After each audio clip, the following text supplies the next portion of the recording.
L'histoire recommence par la confection du nid. En 2 jours seulement, il sera opérationnel.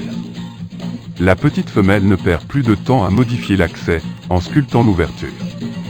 Elle connaît à présent parfaitement les lieux, et travaille en toute confiance. Ce travail achevé, vient celui de la ponte. Elle s'effectue au même rythme que la fois précédente, soit un œuf par jour.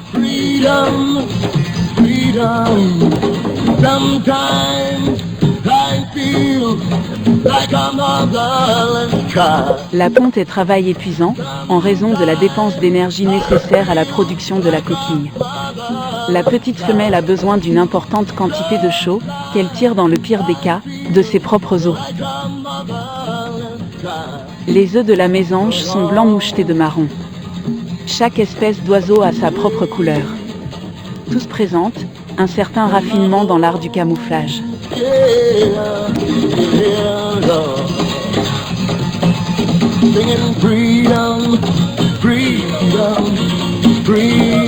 Et au 5e, 5 petits œufs sont là, prêts à éclore, contrairement à la première couvée, qui en comptait 6.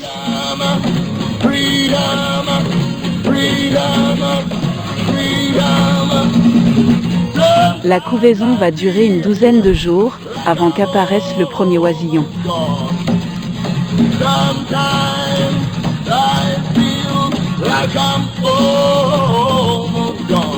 Les oisillons vont vivre entre 15 et 20 jours après l'éclosion dans cet univers natal. Après leur envol, ils n'y reviendront plus. Alors que les parents, la femelle en particulier, restent fidèles à son lieu de nidification année après année.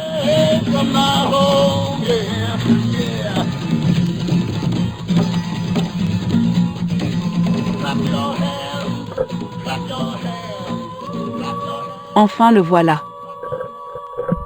C'est un minuscule bout de chair rosée, sans plumes, qui gesticule et ouvre déjà un large bec bordé de jaune pour accueillir la nourriture, que la petite femelle ne manque pas de lui apporter.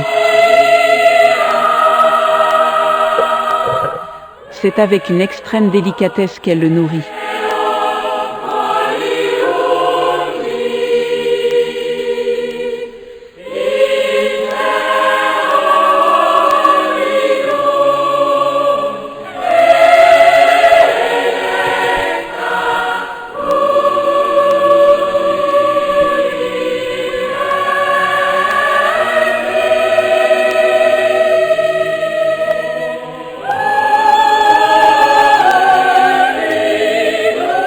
Viennent ensuite les 4 autres, avec une journée d'intervalle à chaque fois.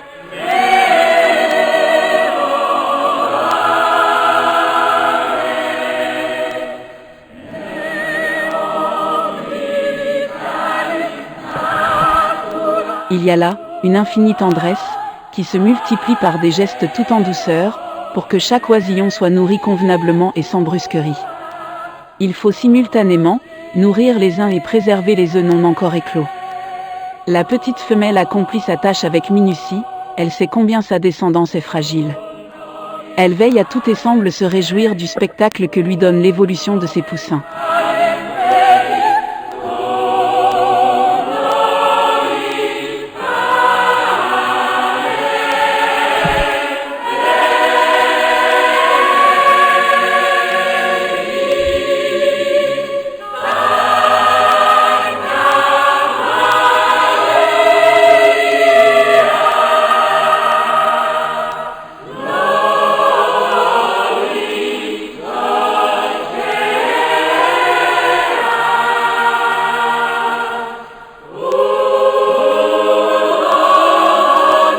Les petits piailles.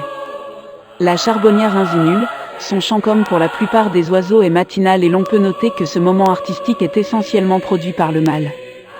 Dans ce domaine, la femelle est plus réservée, mais pas muette. Sur le plan biologique, le chant a des fonctions distinctes. Acoustique en premier lieu, puis au cœur des bois et aux alentours du nichoir, celle de manifester leur présence et de marquer un territoire. Le chant porte bien au-delà de l'espace visuel et informe les espèces d'une même famille, quel que soit le lieu de couvaison. Malheureusement, par un effet contraire, le chant trahit aussi leur présence à de nombreux prédateurs. Avec un peu de pratique, il est possible de se familiariser avec les variantes de modulation, et ainsi identifier l'espèce et même définir clairement le signal.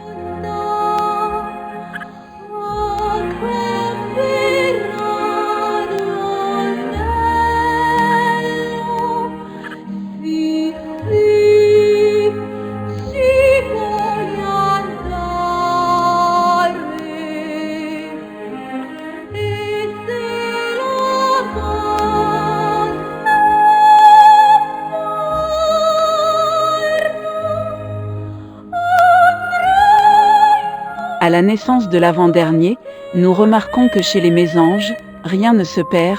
Une fois l'oisillon sorti de l'œuf, la femelle dévore la coquille, ce qui lui procure un apport en calcium.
Le dernier arrivé a un retard de croissance en comparaison des 4 autres.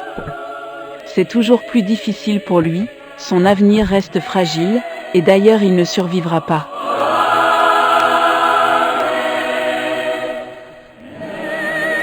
Dans quelques jours, il aura disparu de la couvée. Une couvée qui s'annonce difficile, avec un été précoce et des températures favorables à la hausse. Bien qu'à l'abri sur le balcon, le nichoir n'échappe pas à quelques degrés supplémentaires. Comment le couple gère-t-il la perte d'un petit? Qu'ont-ils fait de lui? Pas de réponse. Comment les mésanges réagissent-elles face à leurs sentiments? Car sentiment il doit y avoir? Ça n'est pas seulement la fonction, l'instinct de perpétuer l'espèce, qui les anime? Là encore, pas de réponse. Il faut continuer chaque jour de remplir ces petits ventres affamés, les rafraîchir avec des insectes, des fragments de graines et de fruits, pour que leur métabolisme s'épanouisse. Et comme nous l'avons déjà vu, cela fonctionne plutôt bien. La Parus major, ou mésange charbonnière, a généralement une préférence marquée pour les boisements feuillus. Elle s'est cependant très bien adaptée à l'espèce humaine, la démonstration en est faite, puisque depuis quelques mois, elle fréquente le jardin et le nichoir de notre balcon. L'espèce est assez répandue en Europe, évaluée dans une fourchette variable entre 40 et 150 millions de couples, dont 5 millions en France, sur l'ensemble du territoire, y compris les îles des côtes occidentales. Son alimentation évolue avec les saisons et le milieu dans lequel elle a choisi de s'établir. Une part importante des couples mène à bien 2 nichées successives, c'est le cas de celui que nous suivons depuis quelques mois. Une mère, ça travaille à temps plein, ça dort un œil ouvert, ça te garde comme un chien, ça court au moindre petit bruit, ça se lève au petit jour, ça fait des petites nuits, c'est vrai, ça crève de fatigue, ça danse à tout jamais, une éternelle gigue, ça reste auprès de sa couvée. Les oisillons grandissent chaque jour, dans peu de temps ils ressembleront aux adultes, bien que leur plumage demeure pour le moment globalement plus pâle. La mésange charbonnière est la plus grande et la plus lourde des espèces. Une fois adulte, sa taille varie entre 13 et 15 cm pour une envergure de 23 à 26. Son poids balance entre 12 et 22 grammes. Plus svelte qu'un moineau domestique, elle reste néanmoins un tout petit oiseau. Elle mène une vie grégaire et plutôt sédentaire, mais lorsqu'arrive l'automne, elle reprend des migrations partielles, notamment en Europe centrale à l'exception de l'Islande. On la rencontre aussi dans le nord-ouest de l'Afrique du Nord et dans la majeure partie de l'Asie. Pas mal, pour une espèce dite sédentaire. Leur retour vers leur région natale s'effectue dans le courant des mois de février à avril suivant. Le développement des juvéniles s'effectue en un temps record. Et bien entendu, les plumes poussent, les oisillons grandissent, commencent à battre des ailes. Le temps de s'envoler approche. Dans peu de temps ils partiront. Et nous n'aurons plus ce privilège et ce bonheur, de les sentir si proches de nous. Le balcon va retrouver son calme, sa solitude. L'instant magique approche. Enfin vivre sa vie. Mais quelle sera-t-elle, une fois franchi la lucarne ?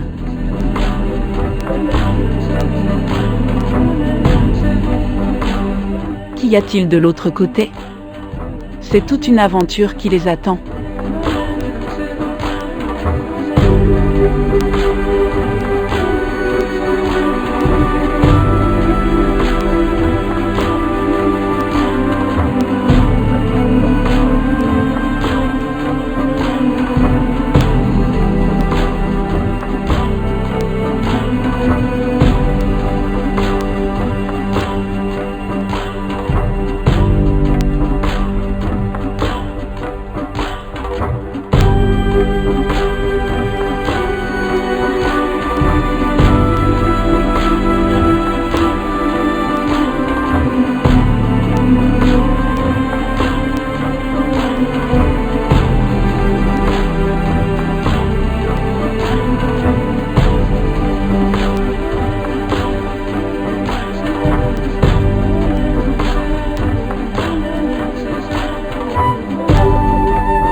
Il y a fort longtemps, un noir charbonnier oublié des hommes et même de Dieu lui-même, si pauvre et le visage tant incrusté de noir, que nulle épouse ne partageait sa couche.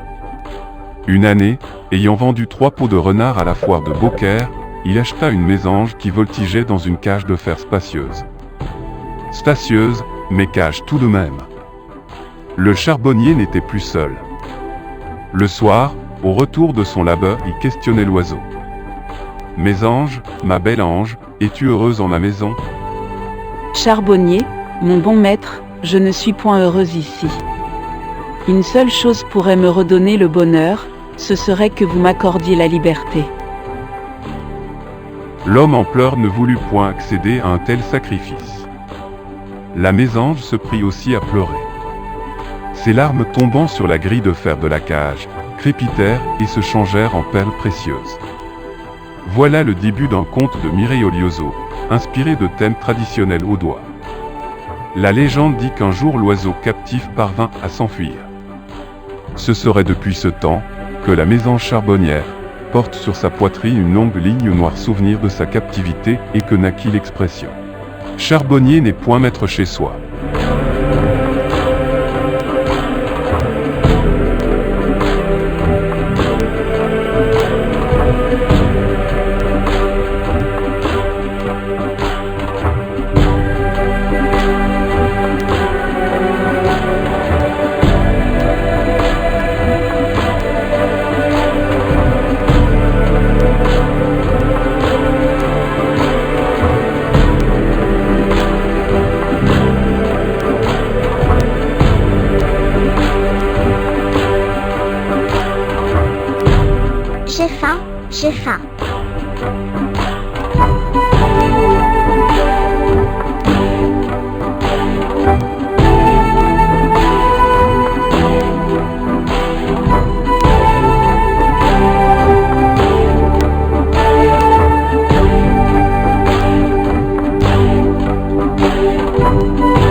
À moi, à moi.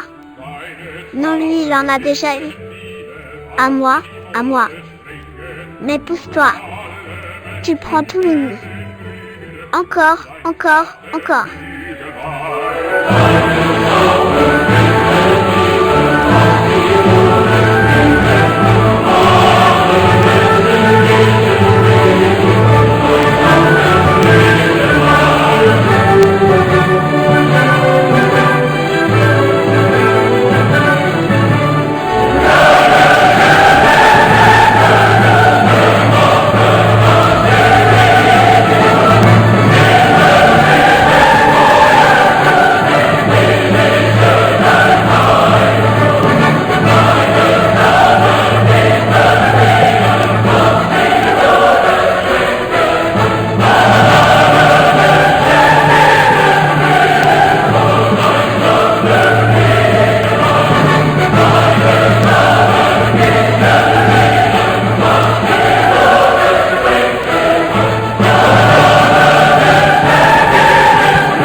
Les mésanges doivent faire face à une multitude de dangers, directs ou indirects. Prédation, pollution, accidents, rien ne leur est épargné. Leur vie est aussi intense que brève, sa longévité, exceptionnelle. La survie des adultes est très variable chez les populations méditerranéennes. 87% des individus n'atteindront pas un an. La mortalité des jeunes ne se produit pas en hiver, mais probablement dans les premiers jours suivant l'envol.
Fort de la précédente expérience, nous l'avions bien compris, l'envol des oisillons serait pour ce matin du 2 juillet. À un détail près tout de même, c'est que le top départ de ce petit matin serait anticipé.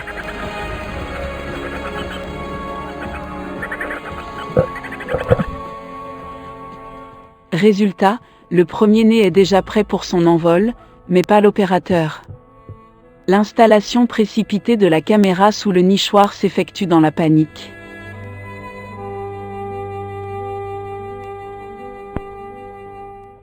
L'oisillon s'envole, le mémorable instant n'est hélas pas immortalisé. Il ne reste plus que 3 candidats sur le tarmac, prêts au décollage, qu'il ne faut pas louper. Un événement inattendu va venir perturber ce dernier. Une pie passe à l'attaque et vient se percher sur le nichoir. Nous la faisons fuir. Cette vaine tentative d'intrusion contrarie considérablement l'envol. Les oisillons sont terrorisés dans le nichoir et n'osent plus un seul mouvement. Le mâle et la femelle, perchés dans l'amandier, ont lancé une alerte. Et puis plus rien.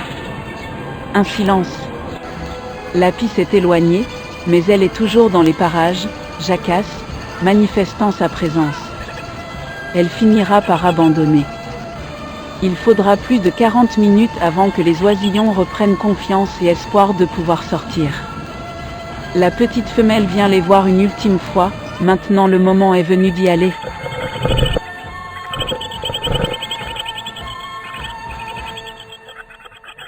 Les 3 petits ne vont pas tarder. Maman est là.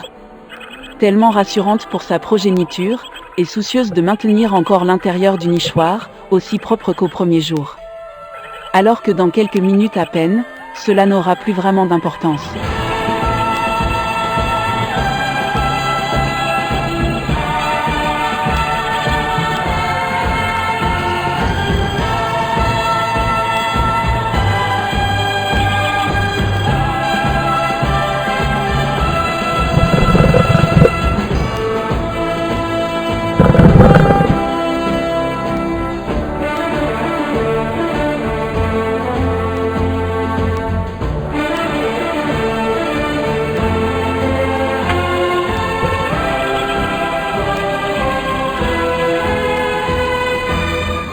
Allez, allez, allez, vas-y.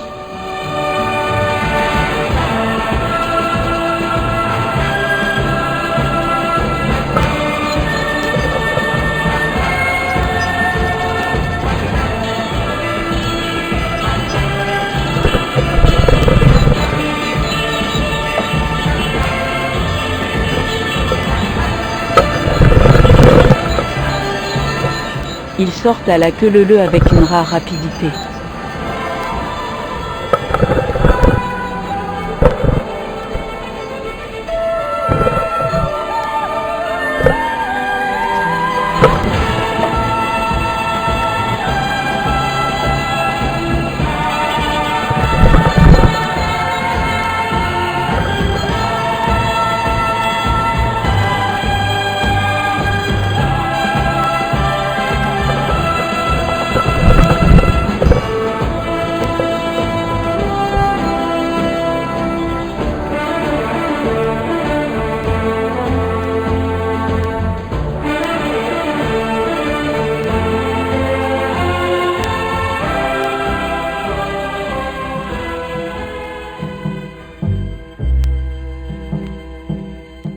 Et bien plus tard, au soir de sa vie, l'oisillon devenu vieux se souviendra, c'est là que je suis né.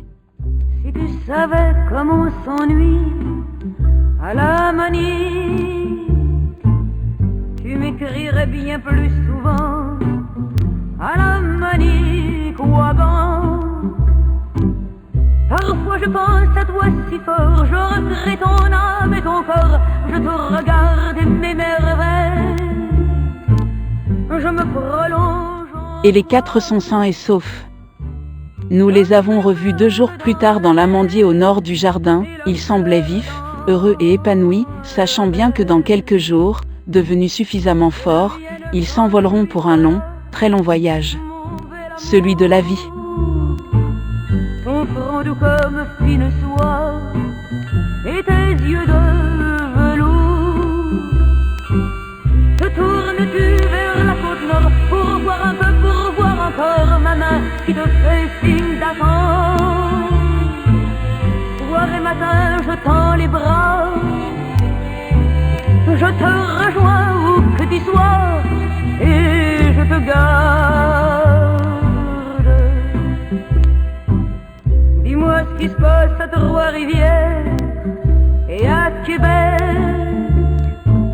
là où la vie a tant à faire et tout ce qu'on fait avec. ce qui se passe à Montréal, dans les rues sales et transversales où tu es toujours la plus belle. Car la laideur ne t'atteint pas, toi que j'aimerais jusqu'au trépas, mon éternel. Nous autres on fait les fanfarons à cœur de jour, mais on est tous des bons larrons, cloués à leurs amours. Y en a qui jouent de la guitare, d'autres qui jouent de l'accordéon pour passer le temps quand il est trop long. Mais moi je joue de mes amours et je danse en disant ton nom, tellement je t'aime.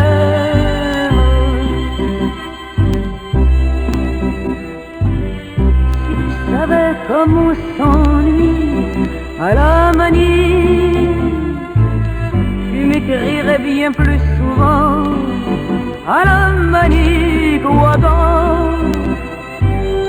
Si t'as pas grand chose à me dire, écris 100 fois les mots je t'aime, ça ferait le plus beau des poèmes. Je le lirai 100 fois, 100 fois c'est pas beaucoup pour ceux qui s'aiment.